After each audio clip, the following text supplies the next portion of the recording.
Olá, sejam bem-vindos a mais uma aula com a professora Ademária. A nossa aula de hoje será de História e nós continuaremos falando sobre a cidade de Senhor do Bonfim. Na aula de hoje, nós iremos falar sobre a origem do nome da cidade de Senhor do Bonfim. Senhor do Bonfim, origem do nome da cidade. Vamos à nossa aula.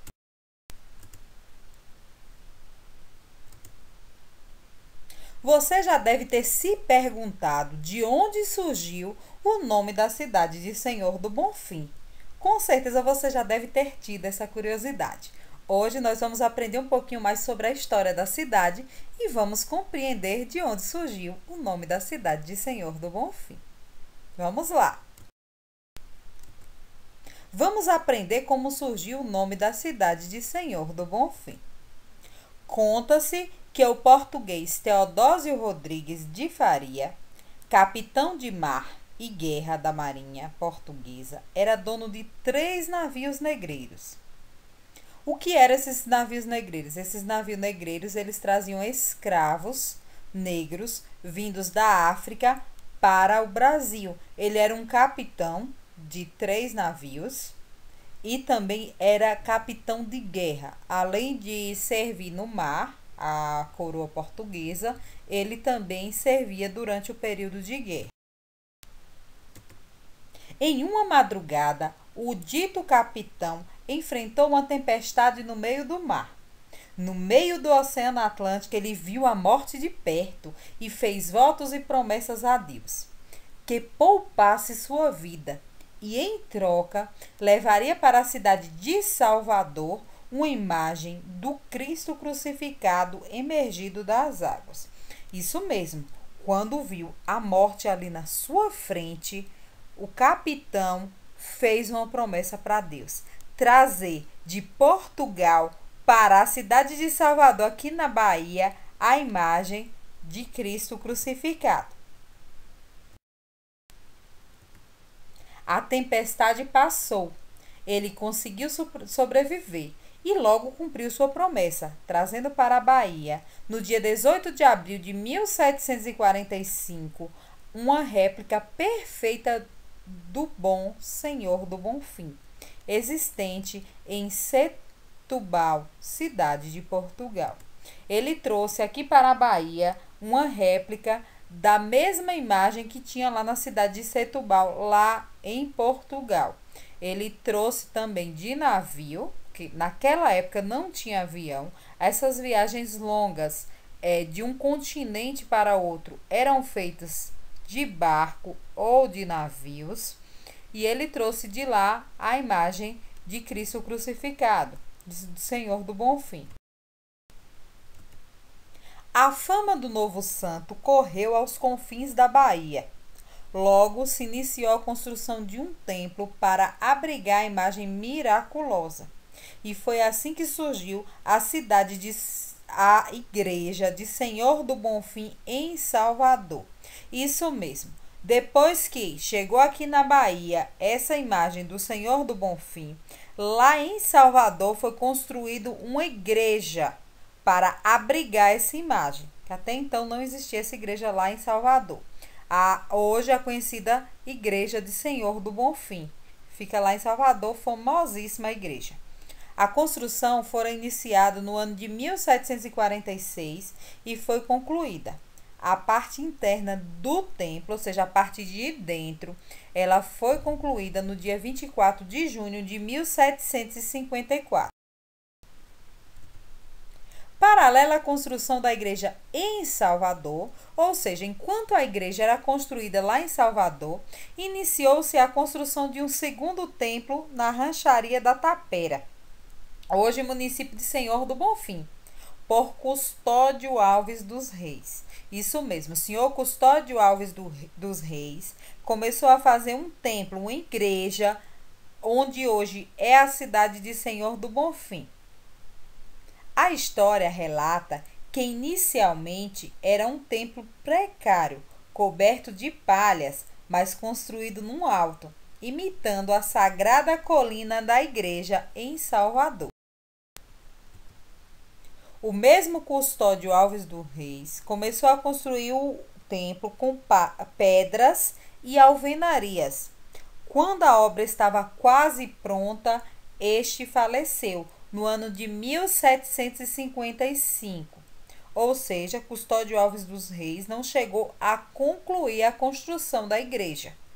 Foi então que o povo se reuniu em torno do padre Anacleto Soares de Veiga e concluíram a obra no mesmo ano de 1755. Quando Custódio Alves dos Reis faleceu, a população se reuniu com o padre Anacleto e resolveram terminar a obra inacabada. E essa igreja tendo como santo Senhor do Bonfim.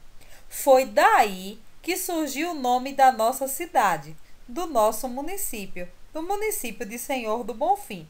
Senhor do Bonfim recebe o nome de Senhor do Bonfim por conta da igreja construída para o santo Senhor do Bonfim, que até então só existia lá em Salvador.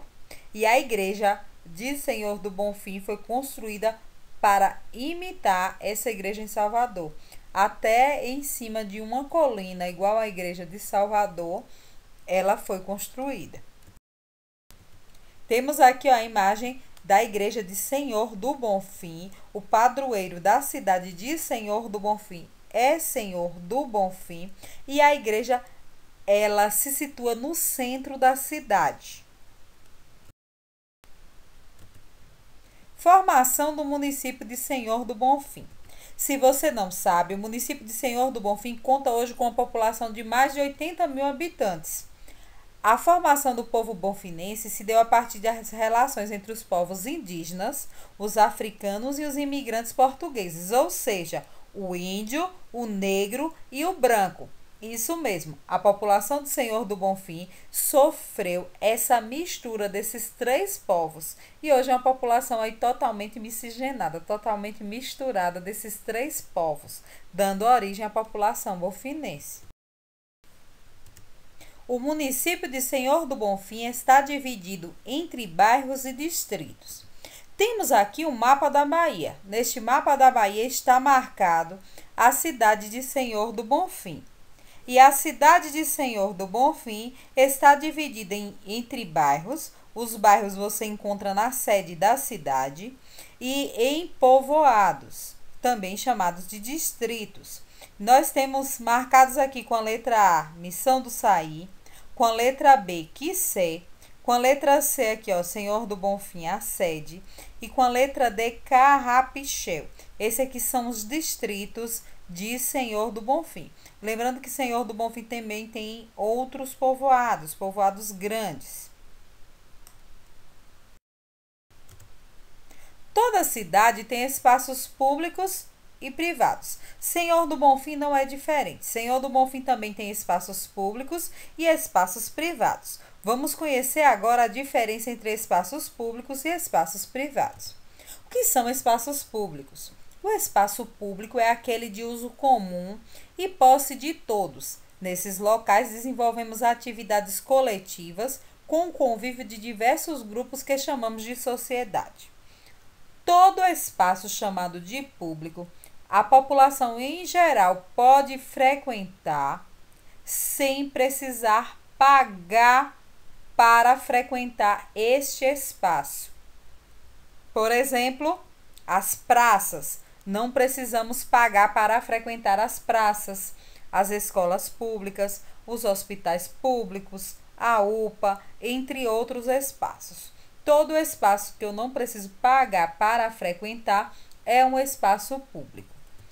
Já os espaços privados são de propriedade privada, ou seja, pertencem a algumas pessoas ou a empresas.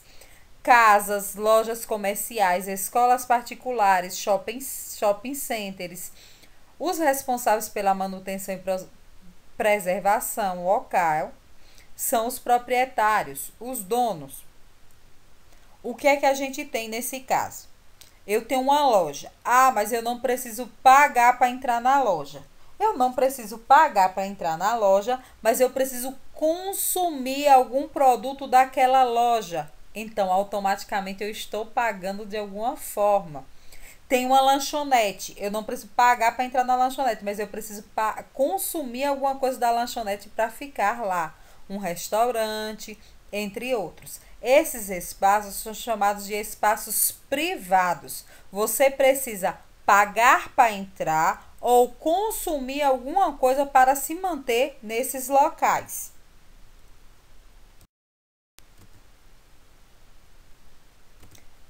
Espero que tenham compreendido. Por hoje é só e nos encontramos na nossa próxima aula. Até lá!